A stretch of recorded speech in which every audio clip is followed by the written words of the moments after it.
కొడంగల్లో రెడ్డికుంటలో ఉన్నది, FTL లో ఉన్నది, ఫుల్ ట్యాంక్ లెవెల్లో చెరువు లోపల రేవంత్ రెడ్డి ఇల్లు ఉంటుంది. దాన్ని కూలగొడతారు ఎవడన్నా?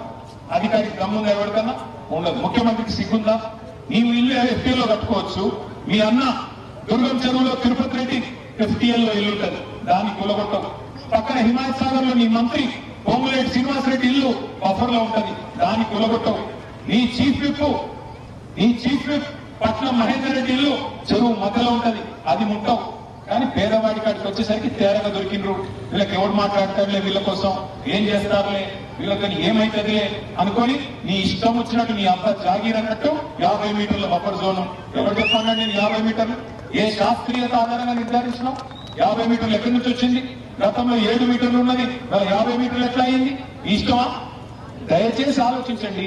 ఇటు 150 ఫీట్లు, అటు 150 ఫీట్లు అంటే 1,50,000 ఇల్లు, 55 కిలోమీటర్ల పరిధిలో 1,50,000 కుటుంబాలు ఇవాళ దెబ్బతినపోతా ఉన్నాయి.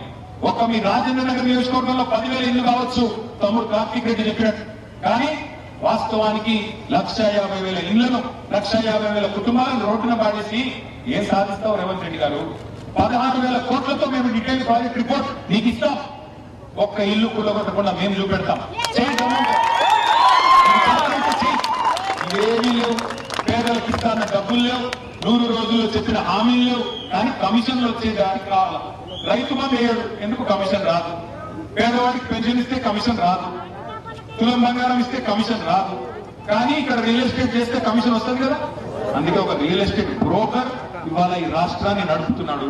నేను ఇంత హార్ష్ గా మాట్లాడటం మంచిది కాదు, కానీ తప్పట్లేదు. మీ ఆవేదన చూసిన తర్వాత, మీ బాధ చూసిన తర్వాత, మీ కోపం చూసిన తర్వాత, చిన్న పిల్లలు వచ్చి మాట్లాడుతున్న పద్ధతి చూసిన తర్వాత అనిపిస్తున్నది. మేము మీకు ఒకటే మాట ఇస్తా ఉన్నాం. పెద్దలు కేసీఆర్ గారి తరఫున ఒకటే ఒక మాట, 2 ఏళ్లు కాపాడుకోండి మీ భూముల్ని, నీళ్ళు 2 ఏళ్లు తర్వాత మేము వస్తున్నాం. మీ దయతో మళ్ళీ వస్తాం. కేసీఆర్ గారు మళ్ళీ ముఖ్యమంత్రి అవుతారు.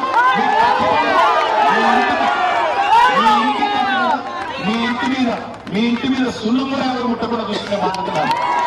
ఈ 2 ఏళ్లు కాపాడుకోవాలి. ఎందుకంటే ఈ దుర్మార్గం నుంచి ఒక మీ ఇళ్ళని కాదు, తెలంగాణ కూడా కాపాడుకోవాలి. ఈ 2 ఏళ్లు మొత్తం కూలగొట్టడం, విధ్వంసం, మొత్తం నిర్మాణంలోని సన్నాసి ఈ దుర్మార్గం నుంచి, ఈ భూ బకాసురుడి నుంచి, ఈ రియల్ ఎస్టేట్ బ్రోకర్ నుంచి ఈ రాష్ట్రాన్ని కాపాడుకోవాల్సిన బాధ్యత మనందరి మీద ఉంది. మీ అందరితో ప్రార్థన, మీ అందరితో నా రిక్వెస్ట్ ఒకటే, దయచేసి గుర్తు పెట్టుకోండి. ఒక్కటి మీదకి వస్తే మనందరి మీదకి వచ్చినట్టే. మన ఇంట్లో కూర్చుని మనం ఏసీ గదిలో ఉంటే కుదరదు.